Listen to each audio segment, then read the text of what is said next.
Mul on olnud elus väga palju erinevaid õpetajaid ja ma ei mõtle siin ainult pedagooge, kes on koolis, vaid kõiki neid inimesi, kes on andnud mulle kaasa elutarkust ja häid nõuandeid.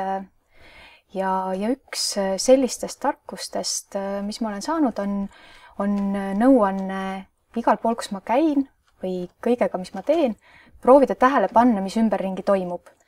No, see on umbes nii, et kui kõnnid tänaval, siis paned tähele, kes on need inimesed, kes sulle vastu tulevad, mida nad teevad, kuidas nad käituvad, kuidas nad omavahel suhtlevad. Või kui sõidad trammis, siis sa vaatad aknast välja ja näed, kuidas loodus muutub ja kuidas linn muutub. Ja tegelikult on see väga lihtne ja teiselt poolt aitab see kogu aeg mõista, et maailm ei ole ainult minu maailm, vaid maailm on midagi palju suuremat, kus on väga palju erinevaid inimesi ja väga palju erinevaid elusid ja väga palju erinevaid arvamusi ja mõtteid, vajadusi ja muresid.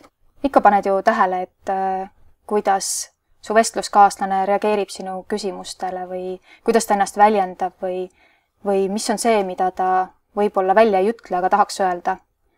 Ja ma olen mõelnud, et kui oleks minul ja võib-olla ka teistel rohkem oskust ridade vahelt kuulata, siis paneksime rohkem ka tähele, et mis on see, mis tegelikult meil üksteisele muret teeb ja oskaksime üksteisega palju rohkem arvestada.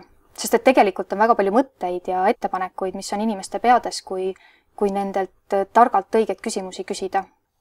Ja nad räägivad ka hea meelega, kui keegi tunneb siirast huvi ja tõesti küsib ja sellisel juhul kõlavad ka need mõtted ja ettepanekud, mis muidu võiksid sõnade vahele ära kaduda ja mida me ei oskaks muidu ridade vahelt kuulata.